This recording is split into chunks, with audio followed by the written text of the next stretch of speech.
지금도 여러 곳곳에서는 이 각 나라 간의 전쟁이 진행되어지고 있는데요. 혹시 우리들도 매일매일 영적 전쟁을 치르고 있다라는 사실을 알고 계십니까? 놀랍게도 그 가장 치열한 전쟁터는 바로 우리의 시선과 생각을 빼앗기 위한 이 사단과의 전쟁입니다. 악한 자는 어떻게든지 간에 우리의 눈을 자기들에게 고정시키려고 많은 일들을 그렇게 하고 있는데요. 스마트폰을 보게 되면은 더 화려한 것, 더 자극적인 것, 또 더 재미있어 보이는 것들이 끊임없이 우리의 마음과 생각을 빼앗으려 하고 있습니다. 최근 한 연구에 따르면은 현대인들에게 가장 위험한 중독은 마약이나 술도 아니고 쇼츠 중독이라고 얘기할 정도인데요. 쇼츠라는 것을 되게 신기한 게 유튜브 쇼츠라는 건 되게 짧은 영상이잖아요. 1분짜리 영상인데 1분짜리 영상을 보다 보면은 2시간이 훌쩍 지나간다는 거. 그래서 요즘에 짧은 어떤 영상을 보긴 보는데 그 영상이 짧긴 짧지만 그러나 그 짧은 영상이 굉장히 우리의 중독성이 강하다라는 그런 이야기들을 많이 해주고 있죠. 사단은 우리의 시선을 이제 하나님의 말씀이 아닌 세상을 바라보도록 만드는 특징을 가지고 있습니다. 왜냐하면 우리의 시선이 머무는 곳에 내 삶의 모든 것들이 흘러가기 때문일 텐데요. 이러한 치열한 시선의 전쟁 속에서 오늘 우리는 스스로에게 정직하게 물어볼 필요가 있습니다. 나는 오늘 어디를 바라보고 살고 있고 나의 눈은 지금 무엇을 쫓고 있는가? 여기에 대해서 집중할 필요가 있는데요. 오늘 본문이 시편 122편과 123편은 이 질문에 대해서 너무나도 명확한 답을 우리에게 보여주고 있지 않습니까? 오늘 이 두 개의 시편이 하나의 본문으로 나누게 되면은 좀 이상하다 생각할 수 있겠지만 그 이유는 뭐냐면 122편은 성전에 도착한 순례자의 벅찬 기쁨이 담겨져 있고 또 그러나 123편은 세상의 조롱과 멸시 가운데 드리는 이 고통스러운 탄식이 터져나오고 있기 때문입니다. 하나는 산 정상이고 하나는 깊은 골짜기와 같은 것을 볼 수가 있게 되는데요. 그러나 이러한 현실이야말로 바로 저와 여러분, 우리 신앙의 현실 주소라고 할 수가 있겠죠. 그러니까 예수를 믿으며 살다가 보면 이 기쁨의 순간도 있겠지만 이해할 수 없는 고난의 순간도 있게 됩니다. 어느 날은 굉장히 맑고 화창한 날이기도 하지만 어느 날은 어두운 터널과 같은데 그렇다면 질문은 이것이에요. 이토록 다른 두 상황 가운데 우리의 시선은 변함없이 어디를 향하고 있어야 되는가? 오늘 말씀을 통해서 이 복잡한 세상 속에서 결코 흔들리지 않는 영원한 초점을 발견하는 저와 여러분 되시기를 주의 이름으로 간절히 소망합니다. 이제 오늘의 본문을 통해서 흔들리지 않는 삶을 살기 위한 비결은 무엇인가에 대해서 한번 살펴보고자 하는데요. 첫 번째로 우리는 나 자신의 정체성을 분명히 아는 삶을 살아야만 할 것입니다. 먼저 시편 122편은 우리가 누구인지 우리가 발딛고 서 있는 이 교회 공동체가 어떤 곳인가를 분명히 보여주고 있는데요.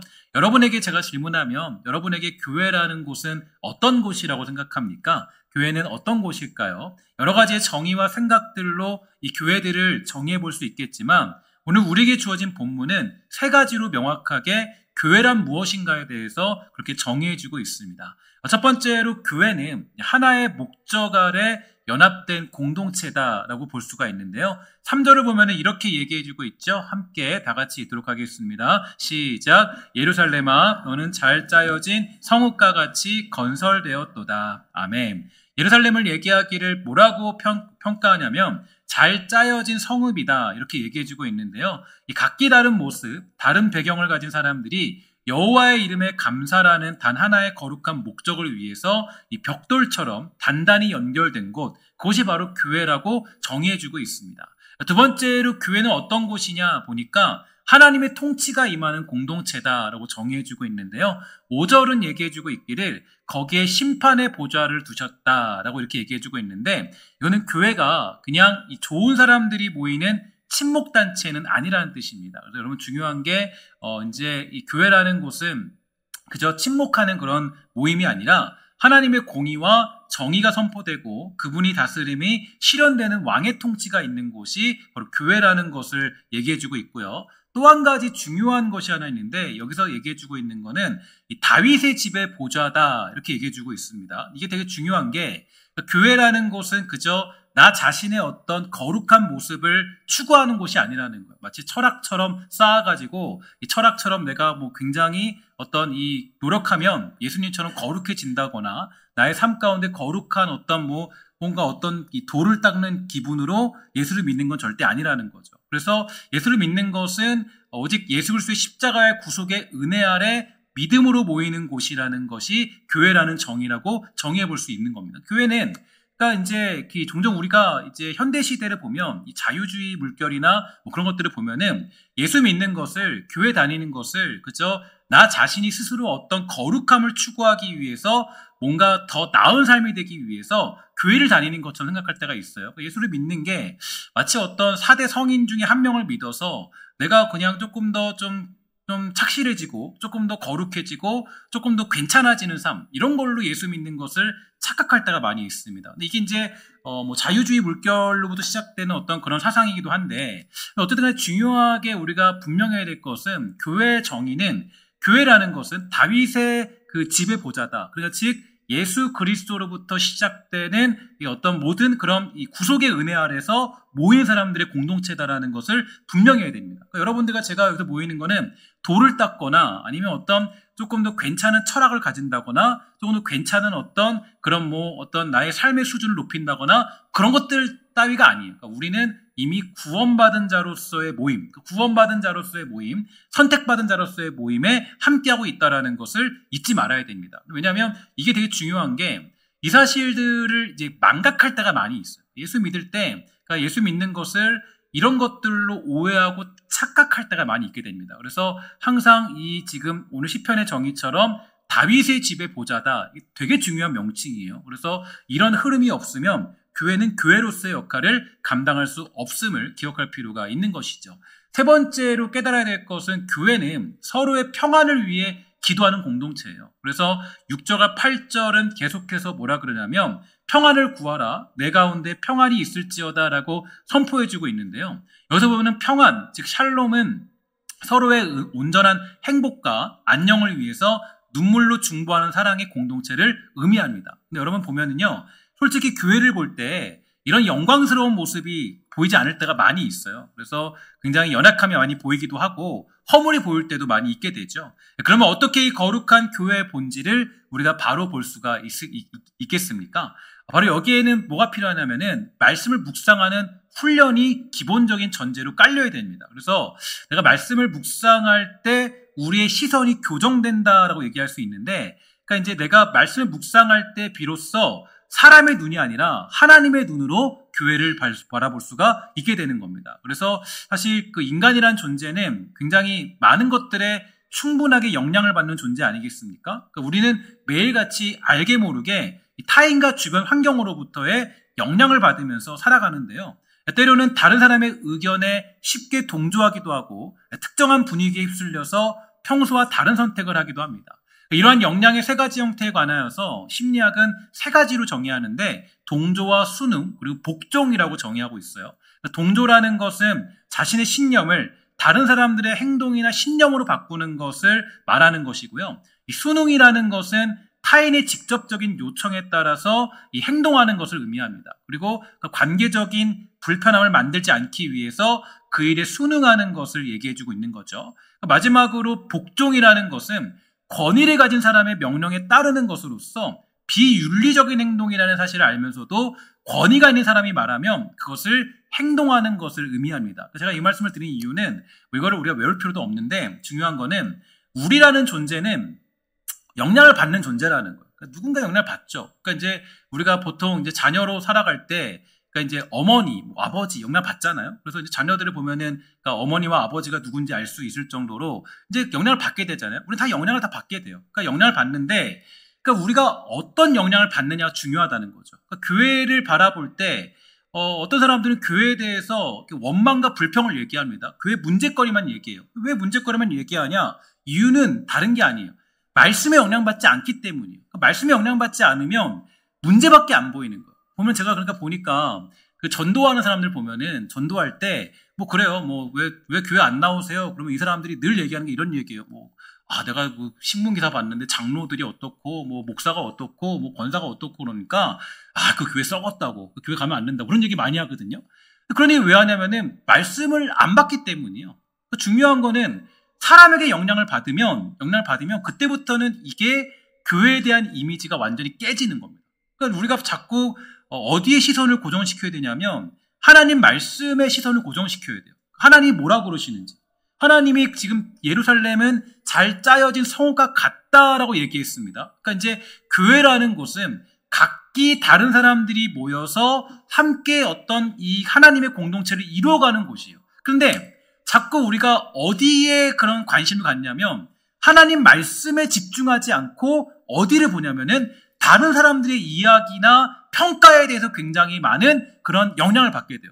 그래서 이제 하나님 말씀에 집중하는 사람들은요, 교회가 문제가 있든 어쨌든 거기에 별로 관심이 없어요. 하나님 말씀에 더욱 집중하는 일에 더 깊이 관여를 하죠. 근데 우리가 자꾸 사람에게 영향을 받으면, 그래서 이제 우리가 누군가와 교제할 때도 마찬가지예요. 그러니까 교회 교제할 때도 정말로 하나님 말씀을 묵상한 사람이냐, 묵상하지 않은 사람이냐를 판단할 수 있는 기준은요, 그 사람의 이야기를 들어보면 압니다. 들어보면요, 다 깨달을 수 있게 돼요. 그래서 내가 분명히 알 수 있는 것은 어떤 영향을 받는 사람들이기 때문에 어떤 결정을 내릴 때 하나님 말씀에 영향을 받는 사람과 사람에게 영향을 받는 사람은 차원이 다르다는 거죠. 여러분, 그래서 우리는 늘 기억해야 될 것은 언제나 이 하나님의 말씀에 영향을 받는 사람이 될 필요가 있다라는 거예요. 사람이라는 존재는요, 근데 불확실한 존재 아니겠습니까? 그래서 다 마음속에 좋지 않은 것들도 있고 옳지 못한 것도 있어요. 성경은 분명히 얘기해요. 사람보다 악한 것은 없다. 그래서 사람에게 영향을 받지 말고 누구에게 영향을 받아야 돼요? 하나님께 영향을 받는 인생이 될 필요가 있다라는 거예요.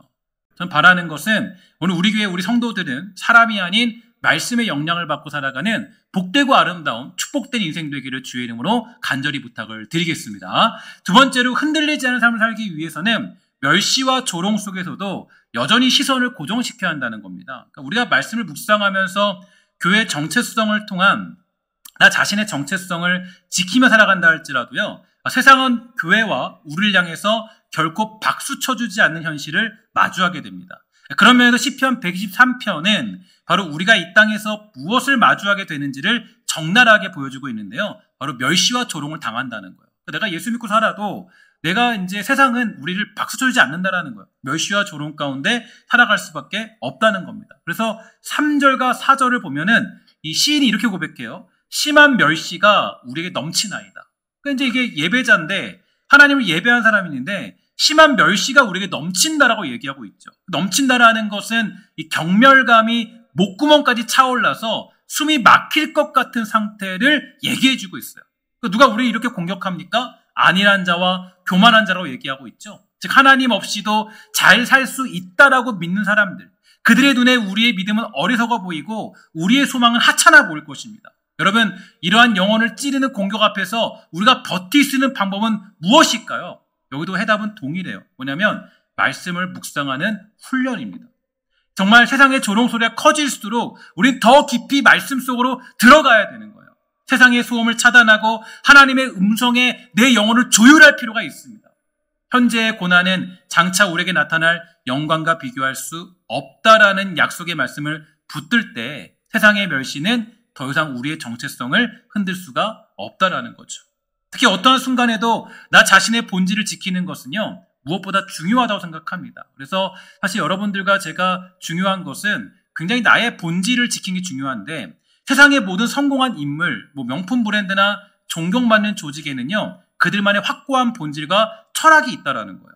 제가 이 얘기를 드리니 뭐냐면 교회라는 것은, 교회 공동체라는 곳은요, 말씀이 중심이 되어 있는 겁니다. 여러분, 이 사실을 잊지 마시기를 주의 이름으로 간절히 부탁을 드리겠습니다. 되게 중요한 메시지예요. 그러니까 왜냐면 말씀이 중심이 돼야 되고 말씀 묵상이 우리의 삶 가운데 기본적으로 자리를 잡아야 돼요. 그러니까 이제 보면 교회 안에서 물론 자기 이야기를 할 수도 있고 실없는 농담도 필요하죠. 저도 농담 되게 좋아하고 저도 이렇게 하는 거 좋아하는데, 근데 그게 서로 일상적인 이야기 할 수 있어요. 그러나 모임의 본질은 변함이 없어야 됩니다. 되게 중요한 거예요. 그러니까 교회 공동체는 영적인 유익을 나눠야 돼요. 하나님 믿는 은혜. 그러니까 내가 정말 어떤 이 말씀으로 깨달았던 이야기들, 또 말씀으로 알았던 하나님, 또 내가 정말 은혜를 알았던 그 모습들, 또 내가 고민 중에서 하나님 만났던 모습들, 괴로웠던 모습들, 그런 이야기들을 나누는 공동체가 교회 공동체가 되어야 됩니다. 그러니까 교회 모임의 본질의 변화는 없어야 되는 거예요. 그러니까 교회가 유행을 따르지 않는 방법은요, 뭐냐면 바로 본질, 즉 말씀을 묵상하는 일에 집중하는 것이거든요. 그러니까 여러분 조금 우리가 말씀을 묵상하는 일이 투박해 보여요. 우리 교회가 또 투박해 볼 수 있어요. 아니 목사님 뭐 다른 것도 많은데 왜 말씀 묵상하는 일이 왜 이렇게 혀를 내세요? 근데 사실 교회의 본질은 여러분들이 말씀 묵상하며 살도록 만드는 거잖아요. 하나님 말씀 가까이 하고 여러분들이 말씀을 정말 혼자 스스로 먹게 만드는 거. 그게 목표잖아요.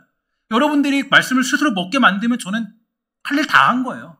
그게 목회자의 역할이잖아요. 제가 뭐 여러분들에게 부귀영화를 받을 것도 아니고 뭘 받을 것도 아니고 제가 여기서 맡을 사명은 뭐냐면 여러분들이 만약에 혹시라도 그 어느 때에 교회가 사라지는 때가 온다 할지라도 모르잖아요. 우리 모르잖아요. 그럴 때가 온다 할지라도 그런 때에 갔을 때라도 해야 될 일이 뭐냐면 여러분이 스스로 말씀을 묵상하는 자리에 있는 것이에요.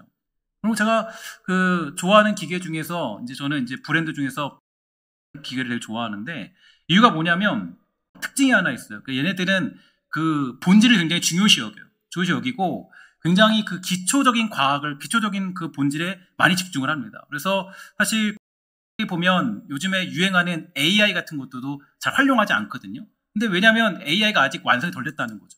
그러니까 AI를 조금 더 지나서 좀 활용을 하는 그런 지금 만들고 있는 그런 상황에 놓여 있습니다. 그러니까 제가 그런 기업을 좋아하는 이유가 뭐냐면 얘네들은 되게 단순해요. 심플하고 되게 좋아요. 그러니까 다른 거 막 껴있지 않아요. 그러면 이게 뭐냐면 교회라는 것도 마찬가지인 것 같아요. 왜 그러면은 교회라는 것도 막 이것저것 막 있는 것보다도 말씀 묵상하는 그런 어떤 기초적인 작업이 안 돼 있는데 뭘 할 수 있겠어요? 성도도 마찬가지예요. 성도라는 존재도 말씀을 가까이 하지 않은 성도가 무슨 의미가 있겠어요? 말씀을 가까이 하고 말씀을 사랑하는 성도로 키워내는 게 옳은 거잖아요. 그럼 말씀을 깊이 가까이 하는 성도로 만들어내는 거. 그게 교회의 본질이고 성도의 본질 아니에요? 성도는 누구입니까? 성도는 그냥 사업 잘 되고 그냥 돈 잘 벌고 좋은 차 타고 좋은 집 살고 이게 성도예요? 아니죠. 성도는 뭐예요? 가난하나 부하나 어떤 일 순간이 있어도 하나님 말씀 가까이 하는 사람이 성도의 모습 아니에요? 하나님으로 만족하고 기쁩니다. 내가 모든 걸 다 잊어버려도 무화과 나무에 열매가 없어도 하나님만으로 만족해요. 말씀만으로 만족해요. 그게 성도의 본질이잖아요. 그러니까 여러분 이게 말씀 묵상이 없는 성도를 상상할 수 없어요. 교회와 성도는 나이가 적든 많든 무조건 말씀을 묵상해야 됩니다. 그래서 여러분 상록회 같은 경우도 제가 어르신들이지만 저는 분명히 얘기했어요. 말씀 묵상할 수 있다. 충분히 할 수 있다. 90세가 되어도 할 수 있다. 분명히 할 수 있다. 물론 조금 힘들 수는 있겠어요. 그러나 그 말씀 묵상하는 훈련이 그 성도로서의 가치를 만들어내는 거라고.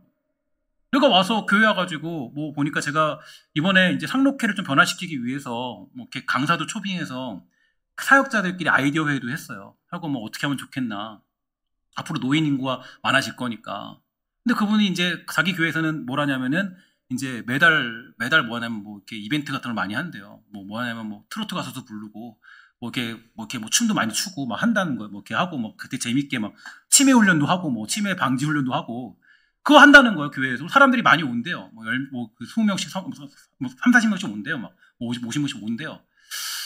그게 무슨 의미가 있나 생각이 들어요. 교회에서 트로트 가서 불러가지고 뭐 할 거예요? 물론 가끔씩 그럴 수 있죠. 정말 1년에 한두 번씩 우리 좀 이렇게 신나게 좀 이렇게 춤도 추고 좋죠. 그럴 수 있죠. 근데 그게 매달 하면 무슨 의미가 있겠어요? 제가 그거 듣고 결단했어요. 그거 듣고 너무 좋은 프로그램이다. 너무 잘 됐다. 교회가 성장했구나. 잘 됐다. 근데 제가 결단한 게 뭐냐면 말씀을 더 가까이 하는 어르신들을 만들어야겠다. 그러니까 교회에서 우리 어르신들이 보면은 어르신들이 예를 들어서 트로트 들으면서 오는 것보다 그리고 또 오셨는데 말씀 묵상 쫙 해놓은 모습 보면 우리 교회 상록회 분들은 진짜 너무 멋지다 이렇게 얘기할 수 있는 거 아니에요? 그게 교회잖아요. 교회라는 건 그런 거예요. 그래서 교회라는 것은 본질을 지킬 줄 알아야 돼요. 그래서 제가 보니까 무조건 말씀을 묵상하는 교회로 키워나가는 것은 교회가 굉장히 중요한 어떤 그런 도전이고 또 성도로서 여러분들 마찬가지입니다. 아직까지도 말씀을 묵상하지 않는 분들 계시면 여러분 반드시 이번 9월부터는 하십시오. 도전하세요. 도전하시고 우리 어린이들 보세요. 어린이들 보면 45일 이상 다 하잖아요. 그러니까 거의 다 해요. 거의 다. 거의 다 하는데 45일 이상 하는 거 만만치 않아요. 여러분들 해보시면 알겠잖아요. 하십시오. 하셔야 돼요. 그게 성도로서의 가치를 만들어내는 거예요. 성도로서의 능력을 만들어내는 거예요. 여기서 뭔가 우리가 뭐 다른 강의 듣는 거 아니잖아요. 하나님 말씀 귀하다. 그 말씀 가까이 하자. 귀하다. 그 말씀 가까이 하자. 그렇게 할 때 교회가 살아날 것이고, 그렇게 할 때 여러분들의 인생에 진짜 기적이 말씀 가운데 일어나게 되는 줄 믿습니다. 그러면 이 교회를 부름받아 멸시와 조롱이 난무하는 이 땅으로 나아가야 되는 우리가 해야 될 일은 뭐냐 보니까 그 시편 기자는 단호하게 얘기하고 있어요. 어떤 상황 속에서도 예배 행위를 멈출 수 없다. 우리 1절 말씀 함께 다 같이 읽도록 하겠습니다. 시작. 사람이 내게 말하기를 여호와의 집에 올라가자 할 때에 내가 기뻐하였도다. 아멘. 또한 123편 1절을 보면은 이렇게 됩니다. 하늘에 계시는 주여 내가 눈을 들어 주께 향하나이다. 하나님께 예배하는 행위죠. 예배하는 행위. 그러니까 이제 예배는 기쁠 때만 드리는 것이 아니라 예배는 고통스러울 때도 드리는 유일한 소망의 행위라는 것입니다. 예배할 때 뭘 깨달을 수 있어요? 하나님 말씀을 통해서 뭐 할 수 있어요? 하나님께 우리의 시선을 고정시킬 수 있게 되는 것입니다. 힘들고 어려울 때, 그러한 때에도 여러분 감정 따라 예배하지 마시고 늘 성실하게 신실하게 하나님 예배할 줄 아는 복된 성도가 되기를 주의 이름으로 간절히 부탁을 드리겠습니다. 마지막으로 말씀을 정리하면서 저는 오늘 본문에 사용되는 두 가지 원어를 소개하고 결단하며 세상으로 나아가기를 소망합니다. 바로 두 가지 단어는 뭐냐면 샬롬과 하나니라는 단어인데요. 시편 122편은 우리에게 샬롬을 구하라고 명령합니다. 이것은 단순히 문제가 없는 상태가 아니라 하나님의 완전한 통치와 다스림, 그분의 온전한 안녕을 의미하고 있죠. 시편 123편은 우리에게 하난, 즉 궁유를 베풀어 주소서라고 부르짖으라고 가르치고 있습니다. 이것은 내 힘으로는 아무것도 할 수 없으니까 전능하신 주님의 자비와 은혜에만 매달린다라는 처절한 고백이 담겨져 있어요. 그래서 이 원어적인 의미에 따라서 오늘은 우리가 결단하기를 소망합니다. 첫 번째, 다 같이 읽도록 하겠습니다. 시작. 교회 안에서는 샬롬을 보여주는 사람이 되자. 아멘. 그럼 교회 안에서 평강을 전하는 주의 사람 되기를 주의 이름으로 간절히 부탁을 드리겠습니다. 여러분들을 만났을 때 연약한 자가 회복되는 역사가 일어나게 되기를 주의 이름으로 간절히 부탁을 드립니다. 나를 만났을 때 시험 드는 것이 아니라 우리를 만났을 때, 나를 만났을 때에 정말 그 여호와의 샬롬의 평강을 전하는 복된 성도로서의 삶을 살아가는 역사가 우리 모두에게 일어나게 되기를 주의 이름으로 간절히 부탁을 드립니다. 두 번째로 이 땅에서는 하나님을 구하는 사람이 되자. 뭐냐면 바로 세상의 멸시 앞에서 교만으로 맞서는 것이 아니라 하나님 앞에 궁유를 구하는 인생이 되는 것입니다. 내가 교만하게 내 스스로 내 멋대로 사는 인생이 아니라 하나님 앞에 궁유를 구하는 인생, 그 인생 되면 승리할 수 있다라는 것입니다. 그래서 여러분 보면 망하는 사람의 특징이 딱 하나 있어요. 교만한 사람이에요. 하나님께 은혜도 구하지 않고 궁유도 구하지 않는 사람들. 여러분 하나님께 기도하십시오. 매일같이 기도하셔야 됩니다. 왜 기도해야 되냐? 기도가 곧 가장 겸손한 자리이기 때문이에요. 내가 예수 믿는데 기도하지 않는다? 그럼 내가 교만한 것이죠. 하나님 도움 없이도 살아갈 수 있으니까. 무슨 일을 만날 때마다 기도하세요. 저는 항상 기도하는 습관 중에서 가장 중요한 기도 습관은요, 누군가를 만날 때 항상 기도해요. 하나님, 제가 바르게 말하게 하시고 하나님의 부족함 없이 말하게 하세요. 제가 항상 그런 때 기도하고 무시 때마다 기도할 때도 많이 있어요. 여러분 기도하는 것은요, 이상한 것이 아닙니다. 궁유를 구하세요. 궁유를 구하면 이 땅에서 그 어떤 멸시와 조롱 속에서도 승리할 수 있는 은혜를 우리가 받게 되는 줄 믿습니다. 축복하는 것은 사랑하는 주의 백성들 모두가 이 샬롬과 하나님의 인생을 살아감으로써 부족함 없이 채워가시는 주님의 놀라운 능력이 사랑하는 신성의 모든 권속들에게 임하게 되기를 주의 이름으로 간절히 부탁을 드리겠습니다.